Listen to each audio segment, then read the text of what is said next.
오늘 하나님 나라 11번째 내용을 함께 나누려고 합니다. 11번째 내용은 우리가 나눴던 내용들을 한번 되새기는, 한번 돌아보는 그러한 시간으로 가지려고 합니다.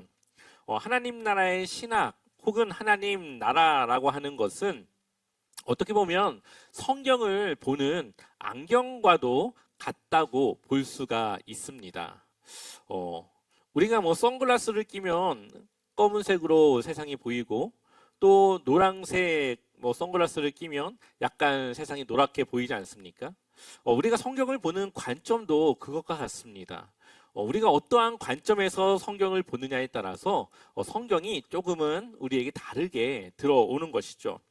대표적으로 성경을 예수님을 중심으로 보는 방식이 있습니다. 이것이 아마 우리가 가장 익숙한 그런 방법일 겁니다. 그래서 구약을 오실 예수님, 신약은 오신 예수님, 그리고 다시 오실 예수님, 이러한 관점에서 보는 것이죠.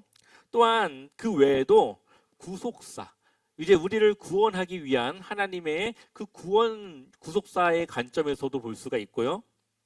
또한 언약 신학, 이제 하나님이 우리와 언약을 맺어서 그 언약을 이루어 가시는, 그리고 최근에는 성전 신학, 하나님께서 성전을 이루시기 위한 그러한 관점에서도 이 성경을 보기도 합니다.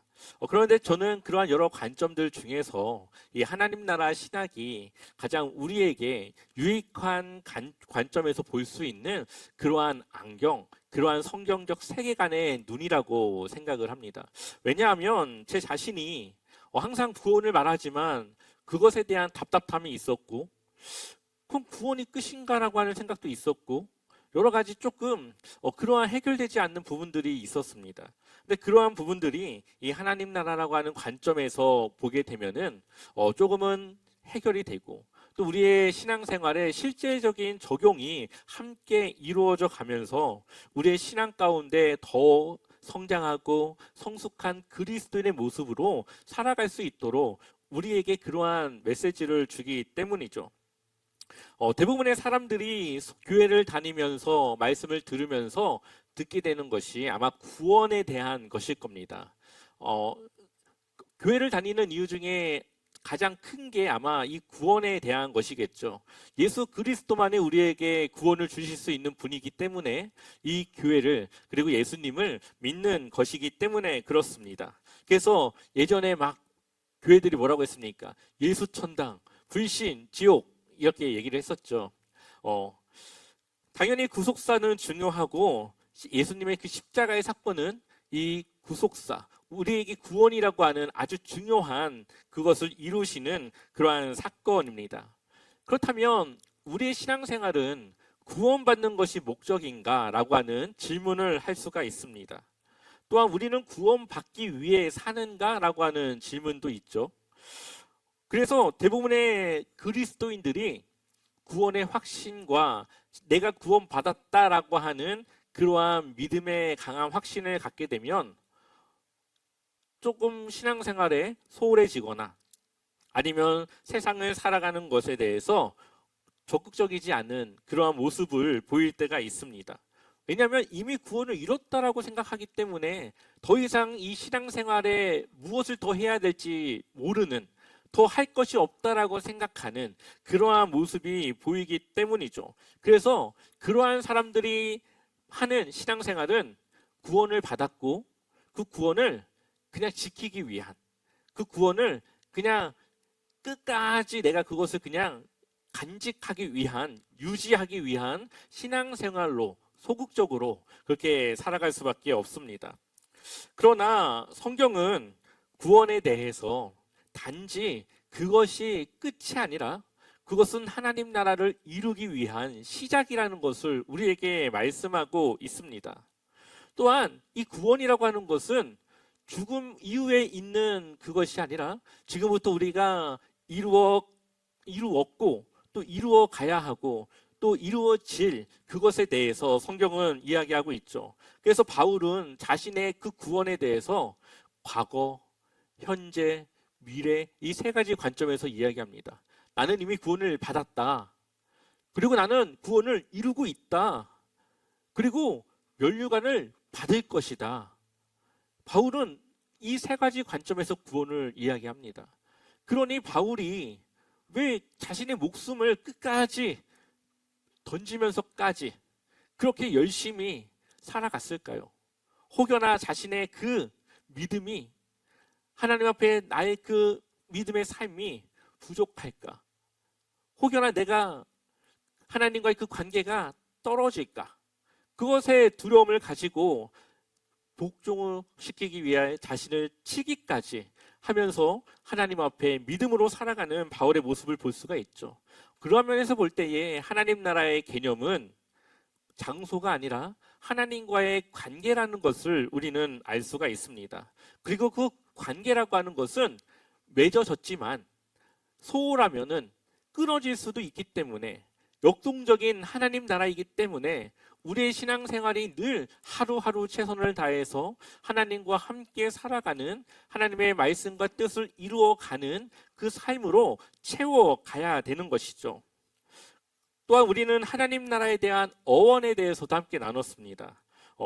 우리가 익숙한 말로는 천국, 그리고 우리가 함께 나누고 있는 걸로는 하나님 나라라고 말하죠. 똑같은 말이지만 천국이라고 하는 말은 마태복음에서만 쓰이는 아주 독특한 방식이라고 말씀드렸습니다. 그 이유는 유대인들은 하나님 나라라고 하는 그 말이 두려운 말입니다. 하나님이라고 하는 이 말을 언급하는 것이 그들에겐 두렵기 때문에 하늘나라, 그냥 그렇게 바꿔서 부른 것이죠.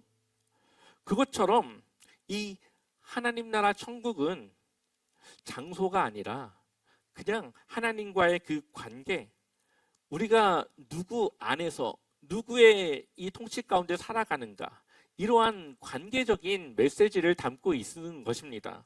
그래서 우리나라 말로는 하나님 나라, 뭔가 나라라고 하는 것이 장소적인 우리에게는 개념이 크기 때문에 어딘가에 있는 그 공간으로 생각하고 있을 때가 많이 있었지만, 어원적으로 또 이때 당시 사람들이 썼던 그 말에 의하면은 장소가 아니라 나의 주권이 어디에 있는가를 말하는 것이라는 거죠. 그래서 하나님의 통치, 하나님의 통치를 받는가, 아니면 세상의 그 가치관을 따라 세상의 그 통치를 받는가, 이러한 나의 주권을 어디에 두는가가 우리가 하나님 나라를 살아가는지 아니면 세상을 살아가는지를 나누는 아주 중요한 개념입니다. 그래서 우리가 말씀을 보고 읽을 때에 우리가 매일 큐티하지 않습니까? 묵상도 중요하지만 제대로 아는 것이 더 중요합니다. 우리가 성경을 바르게 이해하고 그것을 바르게 알아야만 그곳에서 바른 묵상이 나올 수 있기 때문이죠. 그래서 우리가 매일매일 그 큐티의 말씀을 통해서 그 해설을 통해 우리가 갖는 그 지식이, 그 이해의 내용이 너무나도 중요하고 그것이 우리의 신앙생활에 함께 스며들어야 된다는 것을 이 시간 말씀드리고 싶습니다. 또한 제일 첫 시간에 우리가 나눴던 내용은 하나님 나라의 설계도였습니다. 에덴 동산은 하나님께서 우리에게 하나님 나라가 어떤 것인지를 보여주시기 위한 그러한 것이고, 요한계시록에서 말하는 새하늘과 새 땅의 모습은 하나님께서 이루시고자 하는 그러한 하나님 나라에 대한 모습이고, 우리는 그 사이에서 하나님의 나라를 이루며 살아가는 그 삶으로 나아가고 있다라고 말씀드렸죠. 그래서 성경 전체는 에덴 동산과 마지막 요한계시록의 그 샌드위치와 같은 앞뒤로 하나님의 나라가 있고, 그 가운데는 그것을 위해 채워가는 이야기로 우리는 있다라고 함께 나눴습니다. 에덴 동산을 보게 되면은 하나님은 사람에게 하나님의 그 비전과 뜻을 가지고 있었습니다. 그래서 우리를 하나님의 형상을 따라 하나님의 형상대로 창조하셨고, 그것은 바로 이 세상이 하나님이 인간을 통해 통치하시고자 하는 그러한 메시지가 담겨져 있는 것입니다. 그런데 죄가 들어왔고 하나님의 형상이 깨어져 버렸습니다. 깨어진 사람들이 살아가는 이 세상 또한 깨어지게 되었고 하나님과의 관계도 깨어졌습니다. 그래서 사람들은 이렇게 살아가는 것이, 깨어진 세상을 살아가는 것이 그냥 당연하게, 그것이 그냥 나쁘지 않게, 틀리지 않게 생각이 되지만 성경은 우리에게 이러한 세상이 아니라 하나님이 원하셨던 세상은 바로 다른 것이라고 하는 것을, 이 에덴 동산과 같은 하나님의 그 뜻과 하나님의 그 통치 아래에 살아가는 것이 하나님이 원하시는 이 세상의 모습이라는 것을 우리에게 보여주고 있는 것이죠. 그래서 바울은 우리의 시민권이 하늘에 있다라고 이야기를 합니다. 바로 하나님께 우리의 시민권이 있다라는 것이죠. 그래서 이 구원이라고 하는 것은 하나님의 통치를 받는 것이고 하나님의 관계를 이어가는 것이기 때문에 우리가 회심을 했고 구원의 확신을 가졌더라도 그 이후에 그 삶이 하나님의 통치가 아니라 세상의 가치를 따라가고 하나님의 말씀이 아니라 내 생각으로 살아가는 그 삶은 결코 구원에 이루는, 또한 구원을 이루어가는 모습이라고 볼 수가 없습니다. 어쩌면 그렇게 살아가다가 그 하나님 나라를 잃어버릴 수도 있는 것이죠. 그래서 구원은 완성되었다라고 말하지 않고 시작되었다라고 말하는 겁니다. 우리에게 이미 하나님 나라는 시작되었고 우리는 그 하나님 나라를 이루어 가고 있습니다. 그리고 그것은 예수 그리스도께서 오시면 이루어지는 그것이죠. 그래서 우리는 이미 구원을 받았지만 아직 이루어지지 않은 그 하나님 나라, 그 가운데서 우리는 살아가고 있다라는 겁니다. 예수님이 이 땅에 오신 것은 바로 그 깨어진 사람의 깨어짐과 깨어진 세상을 회복하기 위해 오셨습니다. 그래서 예수님의 사역을 쭉 보게 되면은 늘 하나님 나라를 전하는 것이 예수님 사역의 중심에 있었다라는 것을 볼 수가 있죠.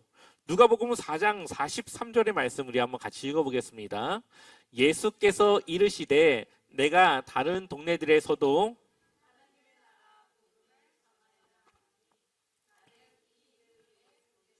받았노라 하시고, 아멘.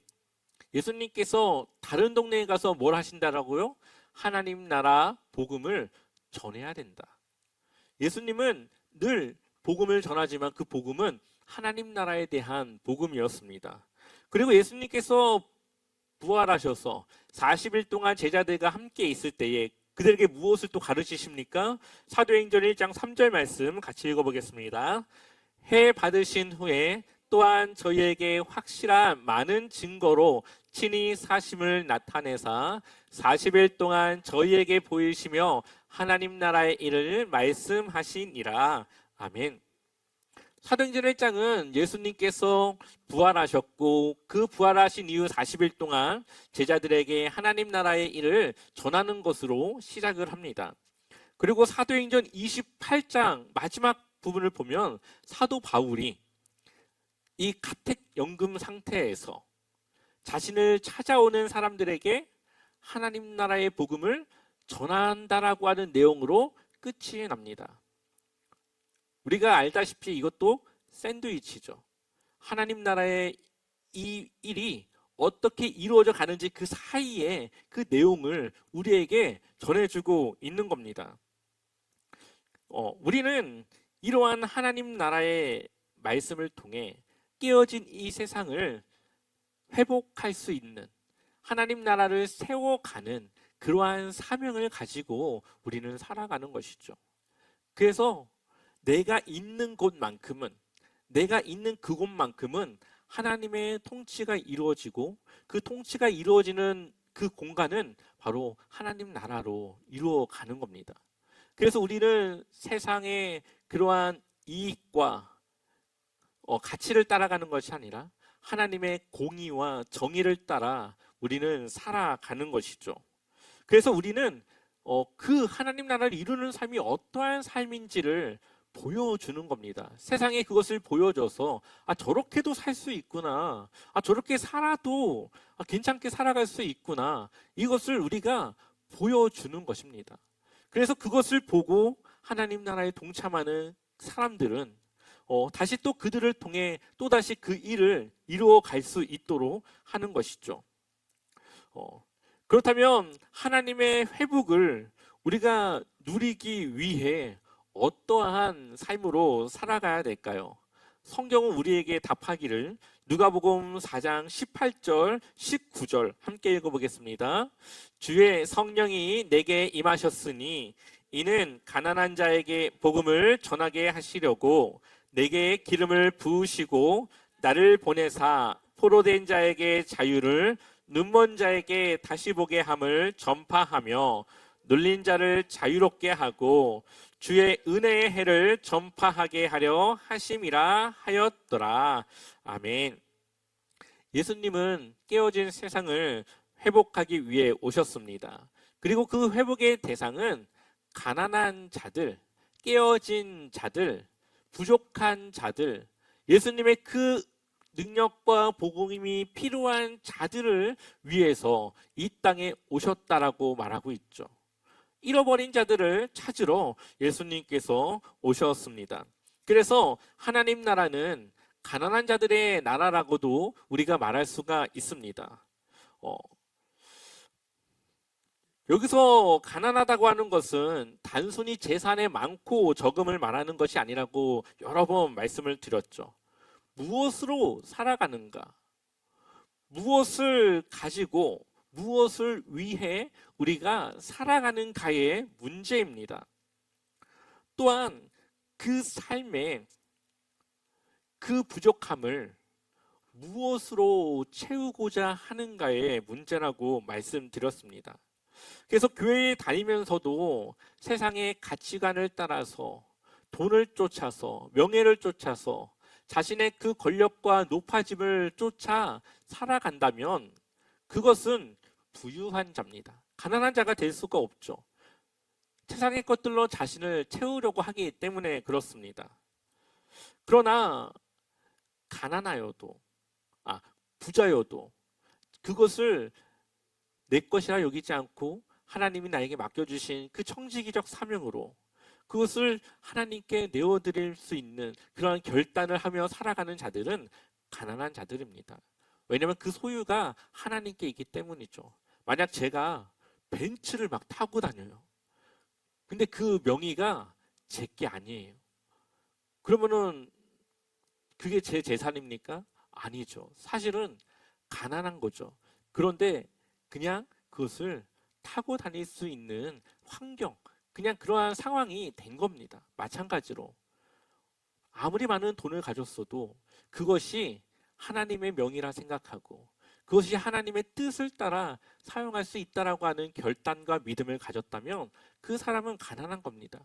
그것이 자신의 것이라 여기지 않기 때문에 그렇죠. 중요한 것은 바로 우리의 반응입니다. 가난해도 하나님을 의지하지 않으면 부유한 자라고 볼 수가 있고요.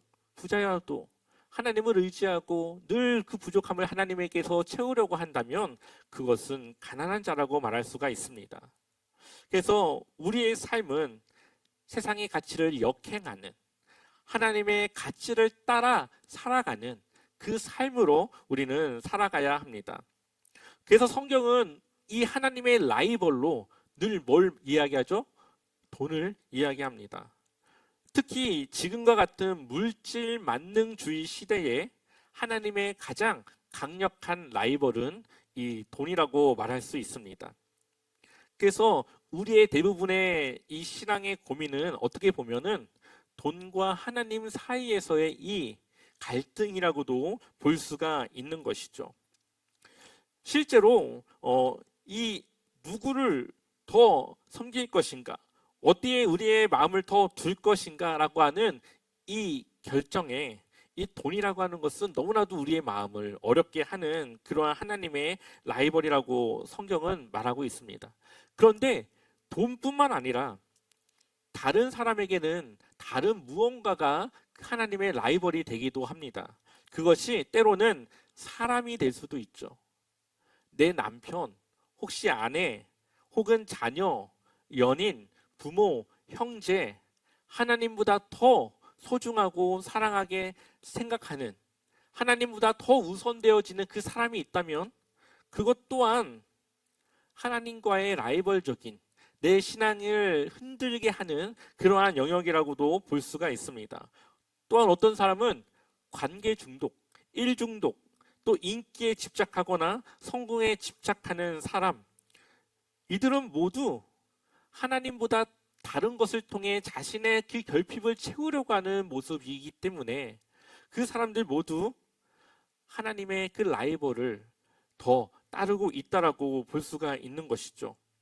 그렇기 때문에 우리의 삶은 늘 하나님으로부터 채울 수 있고 하나님께 의지하는 삶으로 훈련되어져 가야 합니다. 그렇게 우리가 하나님을 늘 구하며 의지하며 살아갈 때 우리의 삶은 조금씩 이제 하나님 쪽으로 기울어져 갈 수 있는 것이죠. 성경은 이러한 실제적인 삶에 대해서 이야기하고 있습니다. 신명기 15장 11절 함께 읽어보겠습니다. 땅에는 언제든지 가난한 자가 그치지 아니하겠으므로 내가 내게 명령하여 이르노니 너는 반드시 내 땅 안에 내 형제 중 곤란한 자와 궁핍한 자에게 내 손을 펼지라. 아멘. 하나님이 처음에는 가나안 땅에 똑같이 땅을 주셨지만 시간이 지나면서 누군가는 부유해지고 누군가는 가난해지는 상황이 놓여지게 됩니다. 그러다 보니까 먹고 살기 위해서 누군가는 땅을 팔아서 돈을 빌리기도 하고 누군가는 이제 하다 안 돼서 다른 사람 집에 노예로 들어가서 일을 하기도 합니다.